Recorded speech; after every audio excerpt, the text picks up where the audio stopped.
Hello friends, कैसे हैं आप सभी लोग। मेरा नाम है आशीष जोशी। पिछली वीडियो तक हमने जो है 4th यूनिट कवर कर ली थी। पिछली वीडियो में हमने ट्रांसलेशन के बारे में पढ़ा था और आज से हम स्टार्ट कर रहे हैं हमारी आखिरी unit B pharma first year second semester. Subject है बायोकेमिस्ट्री। बायोकेमिस्ट्री का जो 5th यूनिट जो है आखिरी यूनिट है वो हम स्टार्ट कर रहे हैं। ठीक है, 5th यूनिट जो है वो पूरी डेडिकेटेड है एंजाइम्स को। अब देखिए, तो हम आज से पढ़ेंगे एंजाइम्स। बहुत ही अच्छा टॉपिक है, बहुत ही इंपॉर्टेंट टॉपिक है एंजाइम्स। ठीक है, एंजाइम्स क्या होते हैं, ठीक है, उसके बारे में आज हम बेसिक पढ़ेंगे। ठीक है, मतलब मोटा मोटा एंजाइम्स के बारे में हम थोड़ा बहुत देख लेंगे। ठीक है, काफ़ी इंपॉर्टेंट टॉपिक है, काफ़ी छोटी यूनिट है ये और जल्दी ही ख़त्म हो जाएगी। ठीक है, ठीक है, एंजाइम्स क्या होते हैं। सिंपल अगर कोई डेफिनेशन बताएगा, दो चीज़ें जो हमें याद रखनी है एंजाइम्स में। पहला है बायो कैटलिस्ट। पहला है बायो कैटलिस्ट, ठीक है, और दूसरा है प्रोटीन इन नेचर। कैटलिस्ट ए होगा, प्रोटीन इन नेचर।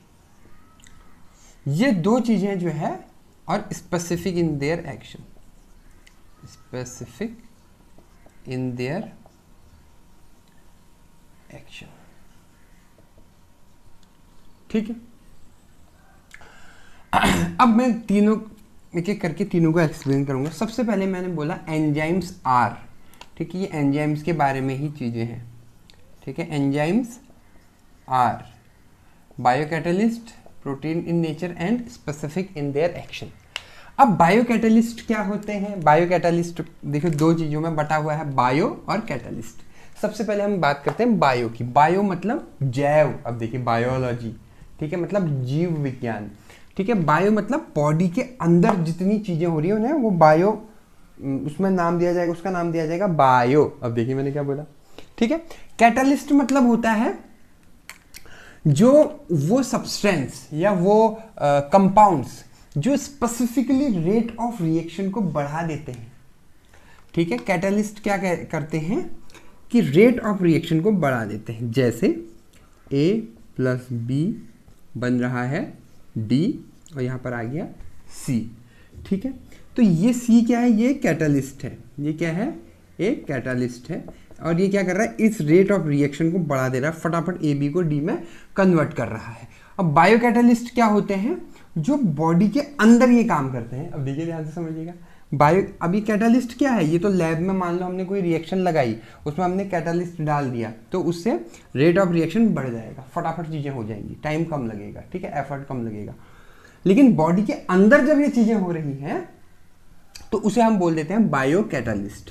ठीक है, कैटलिस्ट का अगर एक एग्जांपल और देखा जाए, जैसे क्या होता है कि हम क्या करते हैं, जैसे दो लोगों की लड़ाई हो रही है फॉर एग्जांपल। देखिए, एक का नाम है चुन्नूलाल और एक का नाम है भोलू। ठीक है, इन दोनों के बीच में अभी लड़ाई नहीं हो रही है, अभी बस बहस हो रही है, मतलब हल्का फुल्का बहसबाजी हो रही है। ठीक है, कि तूने ऐसे बोल दिया, हमसे ऐसे, मुझसे ऐसे कैसे बोल दिया तूने, तो वो बोलेगा तू कैसे बोल रहा है, तू क्यों इतना ज़्यादा शाना बन रहा है, ऐसे करके बहस हो रही है उनके बीच में। और तीसरी तरफ से आ गया एक दूसरा लड़का, तो थोड़ा सा तेज है। तो इस लड़के ने क्या बोला, इन दोनों से कहा कि भाई लड़ो लेकिन मारना मत एक दूसरे को। हाँ, मारना मत, तो ऐसे लड़ लो तुम, कोई बात नहीं, लेकिन मारना मत। जैसे ही वो बोलेगा मारना मत, तो दोनों एक दूसरे को मारने लग जाएंगे। ऐसा होता है बहुत बार, अगर आपने नोटिस किया होगा। जैसे कोई अगर आपको बोल रहा है, खासकर फीमेल में ये प्रॉब्लम होती है, ये प्रॉब्लम तो नहीं बोलूँगा मैं इसे, ये टेंडेंसी होती है कि जब कोई लड़की या कोई फीमेल जो बहुत सैड है, अगर तुम उससे बोलोगे कि रोना मत यार, देख कोई बात नहीं, होता है, रोना मत, तो जैसे ही तुम रोना मत बोलोगे तो वो रोने लग जाएगी। वैसे ही लड़कों में क्या टेंडेंसी होती है, जैसे ही तुम बोलो मारना मत इसको, तो वो आपस में लड़ने लग जाएंगे। तो अब ये दोनों के बीच में क्या हो गई, लड़ाई हो गई। लेकिन ये जो तीसरा बंदा है जिसके वजह से लड़ाई हुई, इसको इन दोनों की लड़ाई में कोई नुकसान, कोई फायदा कुछ नहीं हुआ, मतलब ये इन्वॉल्व हुआ ही नहीं। इसने बस कहा कि भाई लड़ाई मत करना, मारना मत एक दूसरे को, बस इतना कह के ये भाग गया, चला गया। इसका काम खत्म। और बाद में ये लड़ कट के आपस में इन्होंने एक दूसरे का सर फोड़ दिया। तो सेम यही काम जो है कैटालिस्ट भी करते हैं, ये रिएक्शन में इन्वॉल्व तो होते हैं, मतलब रिएक्शन में पार्टिसिपेट किए बिना जो है उसके रेट ऑफ रिएक्शन को बढ़ा देते हैं। एंजाइम एज सच यही काम करता है। और यहाँ पर जैसे मान लो कोई एंजाइम है, ठीक है, ये कोई एंजाइम है और ये एंजाइम क्या करेगा, रेट ऑफ रिएक्शन को बढ़ा के अपना एज सच बाहर निकल जाएगा, खुद इन्वॉल्व नहीं होगा, खुद इसके क्वांटिटी में कोई फर्क नहीं पड़ेगा, ठीक है। तो ये काम होता है आपका एंजाइम का, ठीक है। तो बायोकैटालिस्ट आप समझ गए क्या होता है। उसके बाद है प्रोटीन इन नेचर। जितने भी एंजाइम्स होते हैं वो क्या होते हैं, प्रोटीन इन नेचर होते हैं, प्रोटीन की तरह एज अ एक्ट करते हैं, ये प्रोटीन होते हैं, मतलब एंजाइम्स क्या होते हैं, प्रोटीन्स होते हैं, ठीक है। और तीसरा होता है स्पेसिफिक इन देयर एक्शन, मतलब वो अपने एक्शन में स्पेसिफिक होते हैं। स्पेसिफिक होते हैं इन द सेंस कि भाई हमारी आंख का क्या काम है, आंख का स्पेसिफिक काम है देखना, कान का स्पेसिफिक काम है सुनना, ठीक है। ऐसे ही ऑक्सीडो रिडक्टेज एंजाइम का स्पेसिफिक काम है ऑक्सीडेशन और रिडक्शन करवाना, ठीक है। आइसोमरेज एंजाइम का स्पेसिफिक काम है कि आइसोमर्स क्रिएट करना, ठीक है। तो वो अपने काम में जो है एंजाइम से स्पेसिफिक होते हैं। तो ये 3 गुण मैंने आपको बताए एंजाइम्स के। एक बार अगेन हम रिवाइज करेंगे कि हमने पढ़ा कि भैया जो एंजाइम्स होते हैं वो क्या होते हैं, बायोकैटालिस्ट होते हैं, मतलब रेट ऑफ रिएक्शन में क्या करते हैं, पार्टिसिपेट करते हैं, सॉरी केमिकल रिएक्शन को कि रेट को या वेलोसिटी को, एक ही बात है, रेट ऑफ रिएक्शन या वेलोसिटी ऑफ रिएक्शन, उसको इंक्रीज कर देते हैं without itself undergoing any changes, ठीक है। ये इंपॉर्टेंट है कि खुद में कोई चेंजेस नहीं होगा उसमें, ठीक है। मतलब एज एन बायोकैटालिस्ट ये वर्क करते हैं, बॉडी के अंदर हो रहा है इसलिए बायो लगा दिया हमने, ठीक है। जैसे बायोसिंथेसिस करते थे ना हम, ठीक है। तो बायोसिंथेसिस मतलब सिंथेसिस तो हो रही है लेकिन बॉडी के अंदर हो रही है, अगर बॉडी के बाहर हो तो वो सिर्फ सिंथेसिस है, बॉडी के अंदर है तो वो बायोसिंथेसिस है। दूसरा हमने पढ़ा प्रोटीन इन नेचर। प्रोटीन तो हमने इतना पढ़ दिया है कि भाई अब दिन भर रात भर प्रोटीन ही आपके दिमाग में आ रहा होगा, ठीक है। प्रोटीन को हम बहुत डीपली टच कर चुके हैं, नहीं समझ आएगा मेरी प्रीवियस वीडियोस देखेंगे आप तो आपको सब समझ में आ जाएगा। तीसरा है स्पेसिफिक इन देयर एक्शन, वो अपने एक्शन में स्पेसिफिक होती है, जो उस स्पेसिफिक पर्टिकुलरली जो इस एंजाइम का काम है उसी काम को आपको करती है, ठीक है। तो यह है एंजाइम की डेफिनेशन। उसके बाद हम बात करते हैं इसके आगे की चीज़ों में, जैसे इसका क्लासिफिकेशन, ठीक है। एंजाइम्स के क्लासिफिकेशन के बारे में हम बात करेंगे। आज हम ज़्यादा नहीं पढ़ेंगे, क्लासिफिकेशन और नोमेनक्लेचर इतने तक ही पढ़ेंगे, ठीक है। क्लासिफिकेशन की अगर आप बात करो, ठीक है, इसका एक फॉर्मूला होता है, उस फॉर्मूले का नाम है OTHLIL, ओथलिल। अब देखिए मैंने क्या बोल दिया, OTHLIL, ठीक है। अब ये जैसे जैसे नाम आते रहेंगे आप इसे कोरिलेट करते रहना है, ये जो भी नाम जितने भी टाइप्स हैं 6 टाइप के, उनका पहला लेटर है ये, ठीक है। तो पहला एंजाइम है, क्लासिफिकेशन में हम पढ़ रहे हैं, पहले एंजाइम का नाम है आपका ऑक्सीडो रिडक्टेज एंजाइम, ठीक है। यहाँ पर मैं लिख देता हूँ इसका नाम, क्लास, ठीक है, और एंजाइम की क्लास और रिएक्शन या एग्जाम्पल, ये रिएक्शन लिख देता हूँ, ठीक है। नोट्स में मैंने इसके एग्जाम्पल भी दे रखे हैं, ठीक है। पहले बस मैं आपको यहाँ पर समझा रहा हूँ कि क्या होता है, देखो नाम से पता लग जाएगा, ऑक्सीडो रिडक्टेज एंजाइम, ठीक है। ऑक्सीडो रिडक्टेज मतलब, अब देखिए इसमें नाम से क्या पता लग रहा है, इसमें ऑक्सीडेशन भी हो रहा है, रिडक्शन भी हो रहा है, ऑक्सीडो रिडक्टेज एंजाइम, ठीक है। एग्जाम्पल जैसे AH2 + B = A + BH2, ठीक है। ऑक्सीडेशन क्या होता है, जब हाइड्रोजन ऐड होता है या ऑक्सीजन ऐड होता है या हाइड्रोजन रिमूव होता है, उसे बोलते हैं ऑक्सीडेशन। और जब हाइड्रोजन ऐड होता है या ऑक्सीजन रिमूव होता है उसे बोलते हैं रिडक्शन। तो इन दोनों में क्या हो रहा है, देखो ए में क्या हो रहा है, हाइड्रोजन रिमूव हो रहा है, तो यहाँ पे क्या हो रहा है, ऑक्सीडेशन। और बी में क्या हो रहा है, हाइड्रोजन ऐड हो रहा है, यहाँ पर हो रहा है इसका रिडक्शन, ठीक है। तो ऑक्सीडो रिडक्टेज रिएक्शन हो जाएगी। मैं इसको ना दूसरे कलर से लिख देता हूँ ताकि आपको कंफ्यूजन ना हो जाए, ठीक है। ये क्या हो रहा है, ऑक्सीडेशन, क्योंकि हाइड्रोजन जा रहा है, हट रहा है यहाँ से, और यहाँ पर ऐड हो रहा है आपका, ये हो जाएगा रिडक्शन, तो इसका नाम है ऑक्सीडोरिडक्टेज एंजाइम। ठीक है, बहुत सारे एग्जाम्पल हैं इसके, एग्जाम्पल में अभी मैं बात नहीं करूंगा एग्जाम्पल की। ठीक है, उसके बाद हम बात करते हैं दूसरे एंजाइम का नाम है ट्रांसफरेज एंजाइम। अब देखिए, नाम से मैं बोल रहा हूँ, नाम से सब पता लग रहा है, ट्रांसफरेज एंजाइम। ठीक है, ट्रांसफरेज एंजाइम मतलब ये क्या करता है, ग्रुप को ट्रांसफर करने के काम आता है। ग्रुप को ट्रांसफर कैसे करता है, जैसे AX plus B is equals to A plus BX। ये X क्या है, ये कोई ग्रुप है। वैसे X को हम कौन सा ग्रुप बोलते हैं, जो फंक्शनल ग्रुप होते हैं, मतलब जैसे क्लोरीन, ब्रोमीन, आयोडीन होते हैं, उनको हम जो है हाइड्रोजन्स जितने भी होते हैं, ठीक है, उनको हम X से डिनोट करते हैं।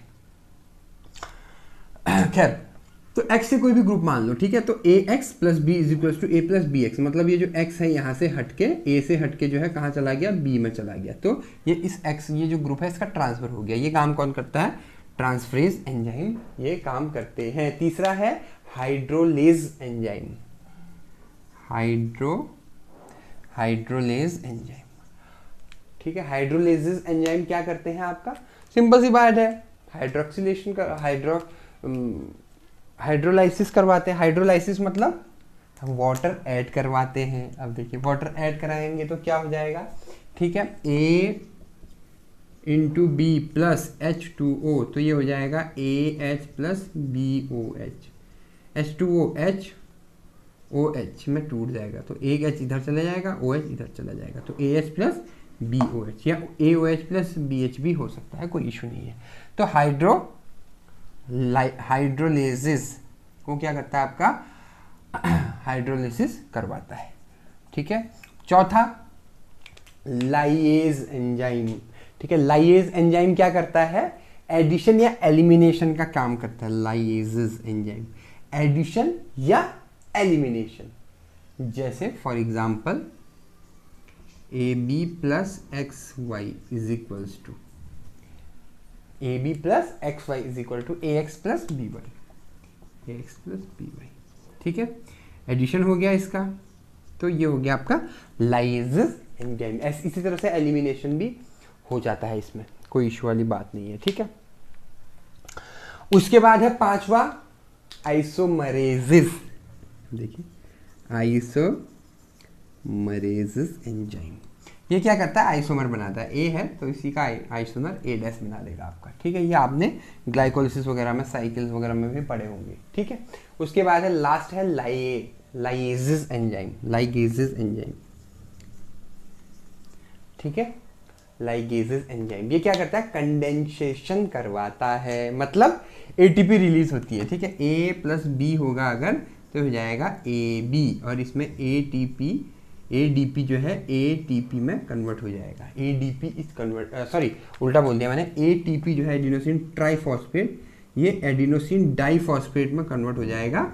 और जब भी ATP ADP में कन्वर्ट होता है तो एक क्या होता है, इनऑर्गेनिक फॉस्फेट रिलीज होता है। अगर आपको यहाँ पर दिख नहीं रहा है, थोड़ा मैं इसको यहाँ पर बना देता हूँ, A plus B is equals to AB। इसमें क्या हो रहा है, यहाँ पर जो ATP है adenosine triphosphate, ADP plus inorganic phosphate release होगा, क्योंकि पहले 3 थे यहाँ पर, अब 2 रह गए, एक यहाँ चला गया। ठीक है, तो ये है आपका क्लासिफिकेशन एंजाइम्स का। अब इसको देखोगे तो OTHLIL ऐसे भी आप इसे याद कर सकते हैं। ठीक है, आई होप आपको ये समझ आ गया होगा। छोटा सा टॉपिक और है, वो है नॉमेनक्लेचर का। देखिए, नॉमेनक्लेचर में वैसे तो बहुत बड़ा टॉपिक है, लेकिन हमारे मतलब का जितना है मैं उतना ही बताऊंगा आपको, बाकी नोट्स में मैंने सब कुछ दे रखा है। ठीक है, अब नॉमेनक्लेचर मतलब होता है उसका नामकरण करना, इसका नाम है नॉमेनक्लेचर। ठीक है, नॉमेनक्लेचर मतलब होता है नामकरण करना, कि भैया एंजाइम का क्या नाम रखा जाए। तो पहले से क्या होता था, ठीक है, इसको मैं हिंदी में भी लिख दूं यहाँ पर, नामकरण। अब देखिए, ठीक है, पहले से क्या होता था कि एंजाइम्स को जिसने इन्वेंट किया है, जिसने डिस्कवर किया है, उसके नाम पे जो है आपका एंजाइम का नाम रख देते थे। जैसे किसी सुरेश नाम के लड़के ने कोई एंजाइम बनाया, सुरेश क्यों बनाएगा, मैं बना लेता हूँ। आशीष नाम के लड़के ने या मैंने जो है कोई एंजाइम बना दिया है, ठीक है, आशीष, तो उस एंजाइम का नाम हो जाएगा आशीष एंजाइम। अब देखिए क्या अजीब सा नाम लग रहा है, हाँ लग रहा है। अभी आशीष एंजाइम से क्या पता लग रहा है हमको, कुछ पता नहीं लग रहा है सिवाय इसके कि इसको आशीष नाम के किसी लड़के ने बनाया है। भाई ये एंजाइम करता क्या है, ये कैसे एक्ट करता है, ये कहाँ एक्ट करता है, ये क्यों एक्ट करता है, कुछ तो हमें पता नहीं लग रहा है। फालतू में इसका नाम आशीष एंजाइम रख दिया। किसी एक एंजाइम है जो उसका नाम रख दिया, मान लो ऋतु एंजाइम, ऋतु एंजाइम, ठीक है, किसी का नाम रख दिया कुछ भी, मतलब आप समझ रहे हो, ठीक है। तो अब भैया इस एंजाइम से तो कुछ पता ही नहीं लग रहा है, ठीक है। तो इस चीज को हटाने के लिए जो है इनमें सुफिक्स लगाए गए एंजाइम्स में, ठीक है। जैसे जो एंजाइम लिपिड के लिए काम कर रहा है, तो देखिए ध्यान से समझिएगा, जो एंजाइम लिपिड के लिए काम कर रहा है उसमें उसका नाम हो गया लाइपेज एंजाइम। तो लाइपेज में क्या सुफिक्स है, एज। तो कौन सा सुफिक्स लग रहा है एंजाइम्स में, एज सुफिक्स। लाइपेज से पता लग रहा है ना, लाइपेज आप सुनोगे तो हाँ यार ये लिपिड के लिए काम करता होगा, ठीक है। अब ऐसे ही न्यूक्लियेज एंजाइम, न्यूक्लियेज एंजाइम, इसमें भी एज लगा है, मतलब ये न्यूक्लिक एसिड के लिए काम करता होगा, न्यूक्लिक एसिड के लिए काम करता होगा, ठीक है। और क्या समझ सकते हो आप, जैसे बहुत सारे हैं, जैसे लैक्टेज एंजाइम है, लैक्टेज एंजाइम है तो ये लैक्टेट के लिए काम करता होगा, ठीक है। लैक्टोज के लिए, लैक्टेट तो हो गया ना, लैक्टोज के लिए काम करता होगा। तो ऐसे करके नॉमेनक्लेचर रखे गए ताकि उस एंजाइम्स के नाम से हमें पता लग जाए, एंजाइम का नाम सुन के, कि भाई एंजाइम की थोड़ा बहुत जन्म कुंडली उसकी पता लग जाए। मैंने क्या बोल दिया, आप देखिए यहाँ पर ऐसे देखिए ना, अपनी जन्म कुंडली इस तरह की होती है, ठीक है। अगर किसी ने देखी होगी तो मैं तो भूल गया बनाना, भाई मेरी तो बेइज्जती हो गई यहाँ पर। इस तरह से होती है शायद जन्म कुंडली, है खैर छोड़ो, जो भी है, हम इतने डिटेल में नहीं जाते हैं। लेकिन उस एंजाइम का नाम सुनते ही जो है उसकी कुंडली के बारे में पता लग जाए, ठीक है। नहीं भी पता लगे, हल्का फुल्का तो पता लग जाए भाई ये क्यों काम करता है, क्या काम करता है।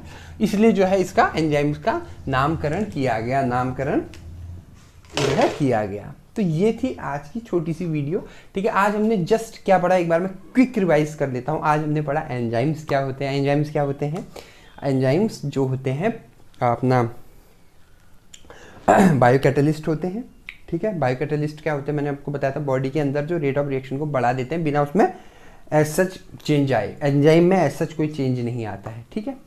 उसके बाद दूसरा वो क्या होते हैं, प्रोटीन इन नेचर होते हैं। तीसरा स्पेसिफिक इन देयर एक्शन होते हैं, ठीक है।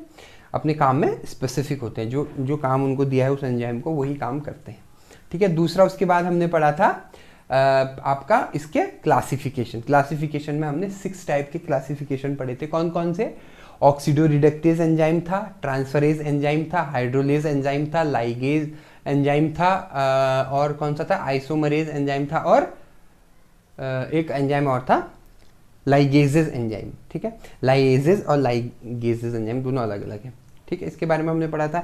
इसके एग्जाम्पल मैंने नोट्स में आपको दे रखे हैं, तो आप नोट्स से उसे पढ़ सकते हैं। उसके बाद हमने नॉमेनक्लेचर के बारे में पढ़ा था कि सुफिक्स इसमें एज यूज़ करते हैं, ठीक है। और भी बहुत तरीक़ों से नॉमेनक्लेचर होता है। मतलब बेसिकली नॉमेनक्लेचर का मतलब ये होता है कि उसके बारे में हमें एंजाइम के बारे में थोड़ा बहुत पता लग जाए, क्योंकि पहले से साइंटिस्ट के नाम पे जो है एंजाइम के नाम रखते थे, जिससे उनको हमें जो डिजायर्ड इन्फॉर्मेशन थी वो हम कलेक्ट नहीं कर पाते थे, ठीक है। तो ये थी आप आज की वीडियो। अगर आपको मेरी वीडियो पसंद आए तो मेरे चैनल को सब्सक्राइब कीजिएगा, बेल आइकन पे क्लिक कीजिएगा। आपने मुझे इतना वक्त दिया उसके लिए बहुत बहुत धन्यवाद। Thank you so much.